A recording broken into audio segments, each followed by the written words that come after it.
I'm Nathan Fairbairn, creator of Paws, and you're listening to the True North Country Comics podcast.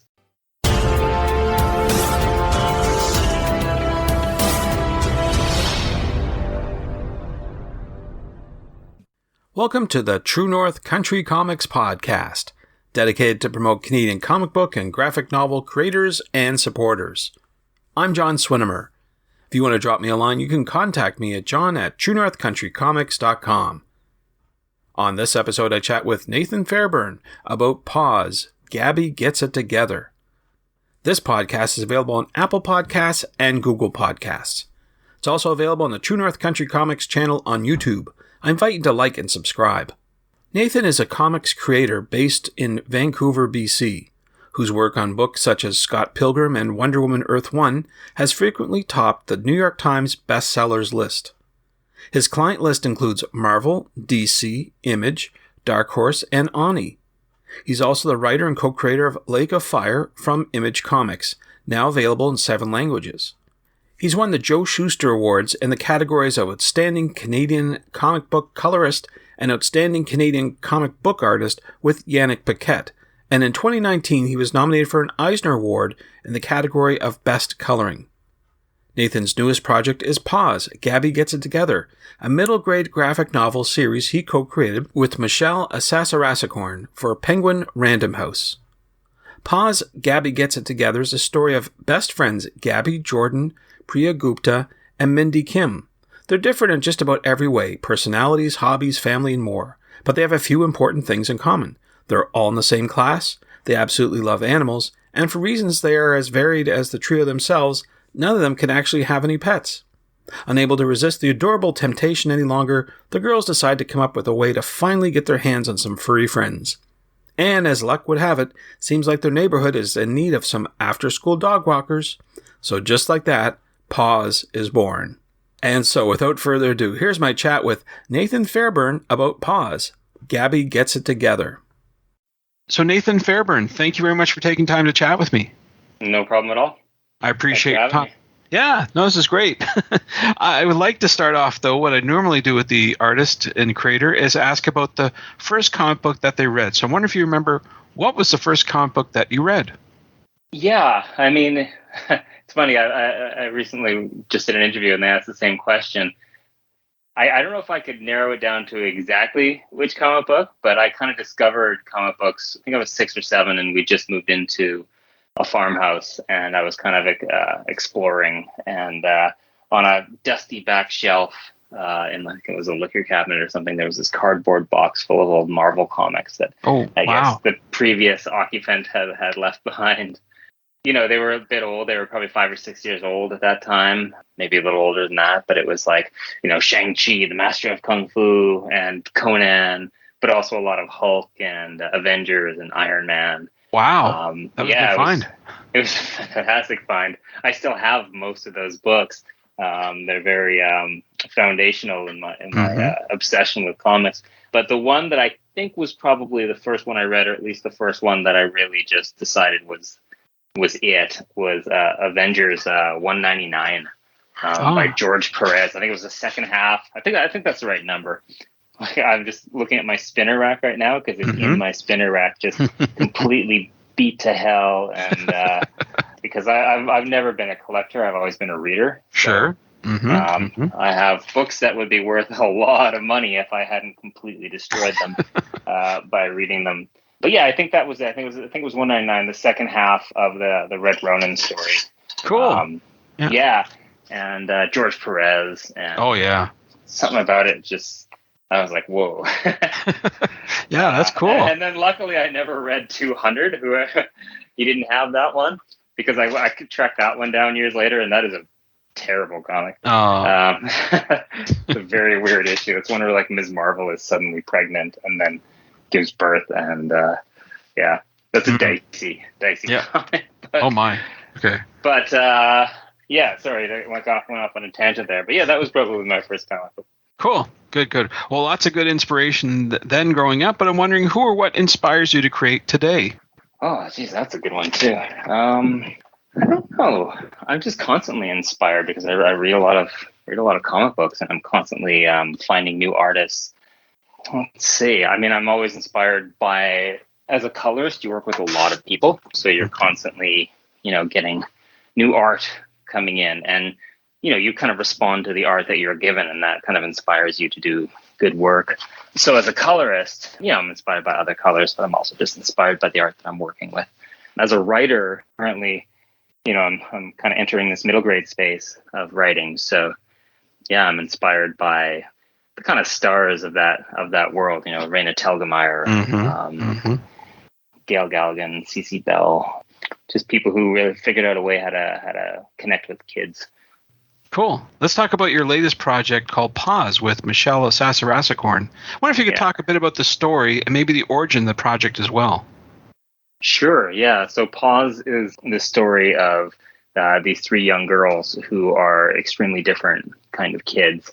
They've kind of got nothing in common except for the fact that they're all obsessed with animals. And for various reasons, none of them can have a pet. One of them, she lives in a rental and doesn't allow pets. The other one, her mom is extremely allergic. And the other one, her dad is just this neat freak who can't stand the idea of a box of cat poop or animal hair all over his house. So they're just kind of denied this thing that they're obsessed with. So they kind of bond over that and eventually fall backwards into a plan and into a business where they become dog walkers in their neighborhood. And so that's I guess the elevator pitch for the book that my publicist and editor keep putting out is it's the Babysitters Club for pets. I guess it is. So the origin of the thing was that I had just finished, this was back in 2017, I had just had my first graphic novel come out, which was called Lake of Fire, which came out through Image Comics, which I wrote, and Matt Smith drew, and then I colored and lettered that book. And I was really proud of it. It was it was something I'd always wanted to do, was put out an Image comic and Image graphic novel. But there was this kind of bittersweet realization that I just made this thing, that spent years making this thing I was really proud of, that I could not give to my kids, because at the time my kids were 8 years old and 10 years old, and it's pretty bloody, it's pretty violent, there's a lot of profanity, and it's like a 1980s B-movie action flick, on paper. Even if it was appropriate, they weren't interested. And and I'm, I've got two things that I love in my life, which is my family and comics, and not being able to combine those two is really frustrating to me. And so I decided that my next project was going to be a book for my kids. And so I just got to work coming up with story ideas and literally running them by my kids, specifically my daughter. I had one that I came up with for my son as well, that I actually got to the point of selling to Image, but the artist flaked on that one. Drew one page in a calendar year. So that never happened. But the other one worked out well, which was the story idea that I came up with for my daughter, which was Paws. And so that one took a little longer to get off the ground. Basically, I had the story, I had the characters, I had all the conflicts and the themes, and I had all the pieces worked out, except for I didn't have an artist that could work in the middle grade space, I thought. So I was, on the lookout for an artist, and it was one of those, I don't know, synchronicity or kismet things where out of the blue, I got a message from Michelle, who had just moved to Vancouver from Toronto. She had a nice community of comics people in Toronto that she had left behind, and she was just trying to connect with some similar people out here in Vancouver. And we knew each other a little bit on Twitter and stuff. So she said, "Hey, you want to get coffee?" And it's funny because I knew her work and I knew her from Twitter, but I didn't really know her, of course, because you don't really know people on Twitter. You think you do, but then you got to go have coffee with them and you realize you don't even know anything about them. Right. So I did what you do, and I went and I looked at like her social media, I looked at her Instagram, and I saw that she's really into rock climbing. She travels a lot with her husband. So I kind of got to know her a little bit. And as I was looking through these travel photos and stuff, she did these amazing little cartoons, just like single panel, often just capturing like a moment of like rock climbing or traveling or something. And there was just so much charm in those little cartoons. I could just see that she would just be perfect for middle grade audience, just from like a handful of little cartoons on her Instagram. I was going to ask her, but I thought, I'd play it cool, have a couple solid hangs before doing that thing that writers do where, they beg an artist to do all the hard work and create the comic for them.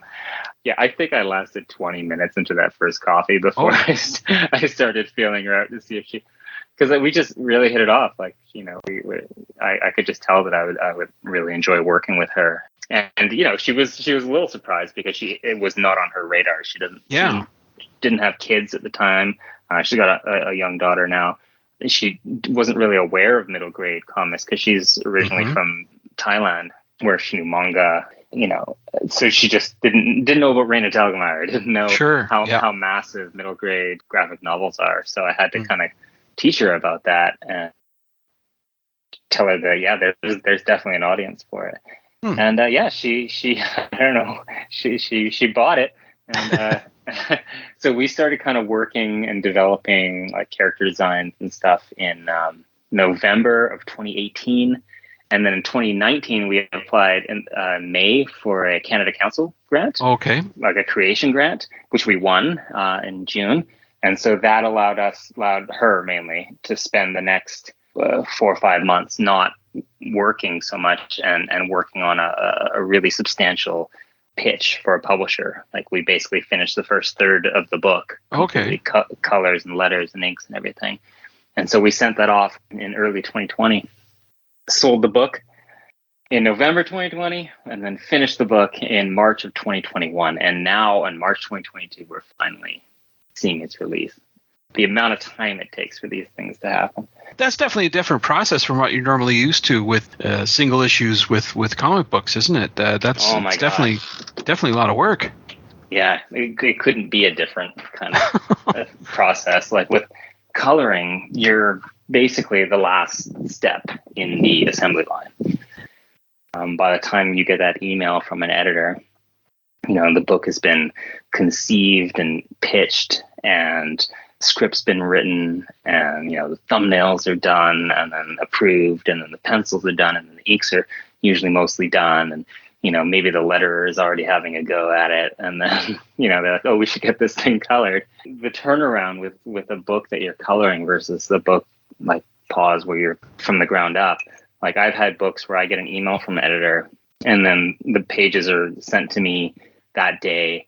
And then, 2 weeks later, I finish the book. And then a week after that, it's on the shelves, like that's a quick. Month start to finish. Yeah, it's really quick. It's kind of like being like a session player, like you just kind of come in and lay down some tracks and kind of punch up a thing, they need a bass track here, they need, and it's important. It's to be a role player, right? But it's not, you're not the driving creative force behind it, right? Like you can make or break it, but it's not your baby. So yeah, I've been doing that since 2006, colorist, working full time, and it's very rewarding and it's fun. But if I don't do much of it going forward, like on a work for hire basis, I think I'll be okay with that. 15 years in the coloring month. Sure. 8,000 or 9,000, I can't remember. I counted a few years ago.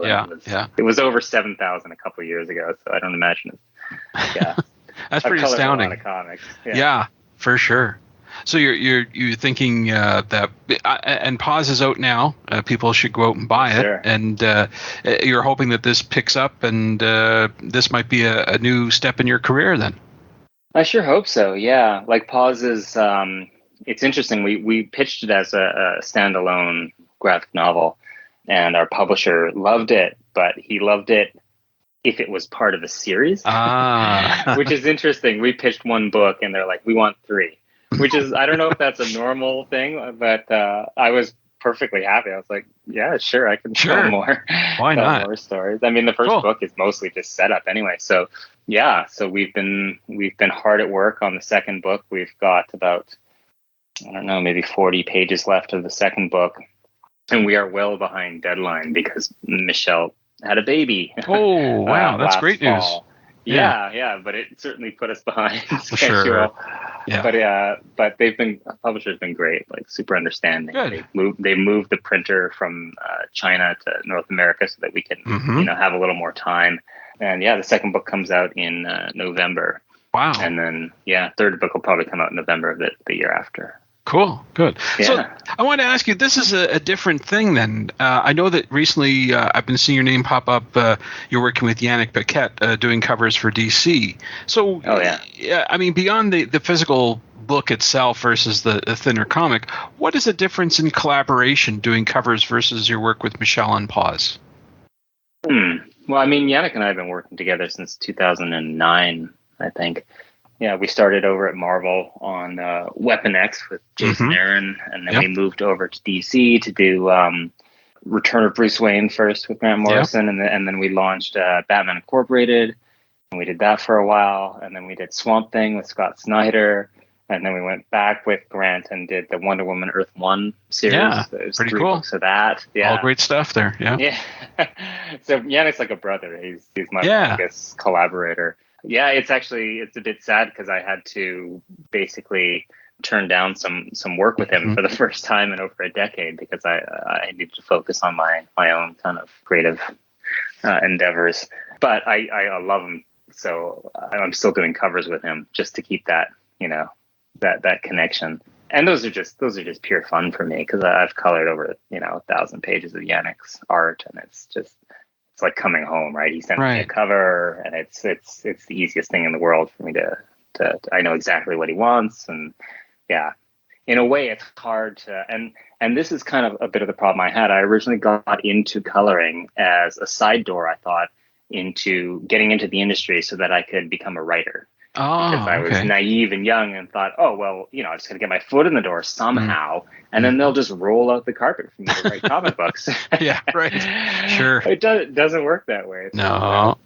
So the problem was I thought, I would get my foot in the door this way, and then quickly I would start pitching, writing, and work, quickly work my way up the ladder, as it were, into being a writer. But the problem was that I got pretty good at coloring and started to get a lot of work as a colorist and started paying all my bills as a colorist. And at the time I was getting into the industry, I had 2 really young kids. I had a 6-month-old and a 2-year-old. And the grander career ambitions kind of went away. I was just thrilled to be working in comics and paying our bills as a colorist.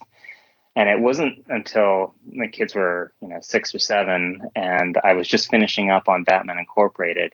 And the editor mentioned that they were putting together a series of anthologies, or actually just one anthology book with like 5 or 6 8-page stories in it. And I thought, oh, wait a minute, don't I want to write comic books? And I said, can I pitch something? And he was like, oh, yeah, I guess. And I pitched him something, and he loved it. And so he said, yeah, let's do it. He's like, who do you want to draw it? And I thought, oh, well, why not? It's Batman, why not ask for my favorite artist in the world, who was John Paul Leon. Oh, wow. Yeah. And we got him. So my very first writing credit is a Batman story drawn by John Paul Leon. Wow. Which is like the top of the mountain. As far as a lot of professional comic book writers, aspire to. So I knew that from then on there, it was all downhill. At least in the world of corporate comics, I actually never really had a lot of ambition to write someone else's IP. I've always been kind of driven to tell my own stories. Sure. So after I got that taste of that Batman story, that's when I started working on Like a Fire. Okay, cool. Well, I know that you want to focus on writing, but getting back to your artistry, I'm wondering if you could talk about the tools used to create your art. How do you do it? For sure, yeah. I think I'll always be involved in the artistic aspect to some extent. Like I've colored Paws as well as lettered it, and I did the same with Like a Fire. Like it's a great skill set to be able to bring to the table when you're co-creating a book. Right? It takes a lot of the weight off of Michelle's plate. Sure. She's a great colorist, but she's got enough heavy lifting to do. So it's nice to be able to do that for her. But so the tools I use is just Photoshop. I know a lot of colorists now are starting to move into Clip Studio, right? Which has some. It's getting better. Like I played around with it just over the winter, and it's better than it was the last time I tried it, like even just a year or two before that. Every time they have a rollout, an update, they put together these videos showing the power of the tools that they've added. It's quite remarkable. As someone who's been using Photoshop since like Photoshop 3. Oh, wow. Yeah, in the 90s, it's slow to evolve. Right. It's whereas Manga Studio, or it was called Manga Yes, Effects, that's right. and now it's Clip Studio. I always get them mixed up. But that's a really impressive platform, how quickly it adapts to what the users want. So I imagine that more and more comics colorists are going to be using that app, or that program. But I mean, Photoshop is great. Like I don't want to slam Photoshop. Photoshop is I couldn't have put food on my family's plate for the last 15 years without Photoshop. But that's all it is. I've got Photoshop, and I've got a Cintiq monitor, right? 24-inch thing, and just a Mac. Okay. Mac Have you thought of moving to, let's say, an iPad Pro or something with a pencil, or no? I bought the iPad Pro in the summer, the biggest one, whatever it is, 11 inches, and it's cool. Like I've done a lot of fun, do a lot of sketching and stuff. Yeah. Procreate on there, but I'm not sure how I would adapt that to a workflow. Like my friend, I used to share a studio space with Dave McKeag, and he's an early adapter, and he figures out a way to make use of new technology. And he's got an interesting. Or last time I talked to him, he's probably changed since then. Well, last time I saw him, he was using it right at the trade show, at the convention. There you go. Yeah. There you go. Yeah. But yeah, he basically does his first pass of just like blocking in shadows on the iPad, and then I think he goes onto his main machine, which is the same as mine, a Cintiq on a Mac, to do the fine coloring and stuff. But it kind of speeds up his workflow. So he makes a lot of his artistic choices and his storytelling choices, and just by blocking in shapes of light and shadow on the iPad, and then goes onto the computer to fine tune it. But I haven't gotten to that point. I mostly just use the iPad to play around. Sure. I tried to do some flatting on it because the Clip Studio has some really cool flatting tools. It's got this great AI where it can figure out, like, say you draw an eye and you don't close the lines on the eye, right? And if you try to select that in Photoshop, that eye, the wand tool will run outside of it. It'll just keep going until it finds a closed line. Yeah. So you might get a bit of hair and a bit of face. And whereas Clip Studio, you can set the tolerance, and the AI kind of goes, oh, well, this is clearly one shape. It just hasn't been closed. And it can select a shape that hasn't been closed, which speeds up the flatting. Yeah. Well, that's where little tools comes like to play. that is what I'm saying about Clip Studio evolving, right? Figuring, like, responding to what the people who are using it are asking for. Neat. Yeah. That's very good. Yeah. Very good. Well, we've talked about Paws, that's out now, and so you've hinted about some future work. Are there any other projects that are coming up that you're allowed to talk about? I've done a bit of color work on a few books, but I don't think they've been announced yet. Okay, sure. But they're DC Comics. And yeah. Lots of good stuff. A guy with pointy ears, you can probably guess. There's going to be some new books of his out, but mostly I'm just doing cover stuff for books. And I did like a couple 8 pages stories and a 4-page story here and there, just things I can fit into my schedule around Paws. Right. Yeah. Well, certainly lots going on in your world, that's for sure. So I'm wondering, where do you recommend that people go online to find you through the internet and social media? Well, I've got a Twitter handle and an Instagram handle. I'm more active on Twitter, but I'm mostly just arguing about the Edmonton Oilers on there, so I'm not sure you want to follow that. Yeah, Twitter's an interesting creature for me because I've got like close to 11,000 followers, but those followers are people who followed me for my, quote unquote mainstream comics work. My superhero work, my Image Comics work, my work on, I colored all of Scott Pilgrim as well. So I have a nice follower base, but none of those people followed me from my work on middle grade comics about puppies and friendship. And so it's really, I mean, I honestly get a real kick out of it. The fact that every time I post about Paws, I tend to lose 4 to 5 followers. Oh, no. because like the Batman fans are like, what the hell is this? Why is this in my feed? And I don't blame them whatsoever. And of course, my target audience is not on Twitter, right? Like 8 to 10-year-old kids are not reading Twitter. Yeah. So, but it's where I talk the most and where I engage with people the most. Sure. And I've spent the day talking with librarians and teachers about Paws, which is really gratifying. That's right. Absolutely. But I'm also on Instagram. I'm actually just having to learn how to use Instagram properly because it's always been a platform I've avoided. But I know that young kids use Instagram. Not as much as TikTok, but it's their number 2 choice. So maybe you got to get on TikTok pretty soon. I've given up on TikTok. There's no chance I'm ever like that's the line. Maybe your kids can help you out on that one. Man. Oh, well, actually, it's funny you mentioned that. They've recently gotten my wife on TikTok, and she loves it. Sure. She doesn't post anything, but she watches it for the content.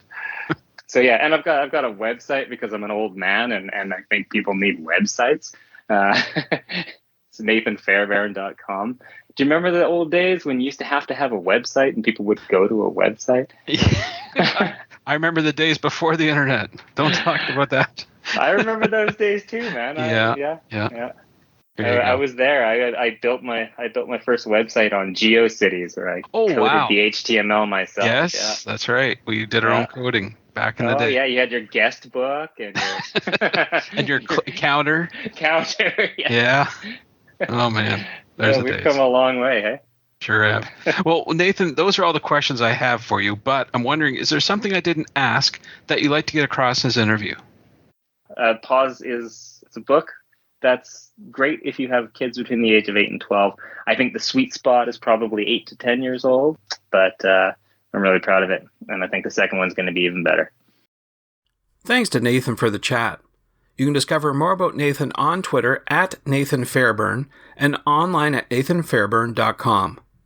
And thanks to you for listening to the True North Country Comics podcast. If you haven't done so already, please subscribe to and like this podcast on Apple Podcasts. And please leave a good rating. Also check out the TrueNorthCountryComics.com website and follow along on Twitter at True North Comics. True North Country Comics is now on YouTube. Please like and subscribe to that video channel.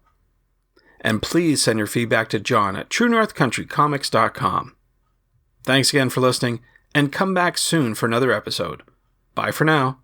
True North Country Comics Podcast is copyright True North Country Comics, copyright 2022.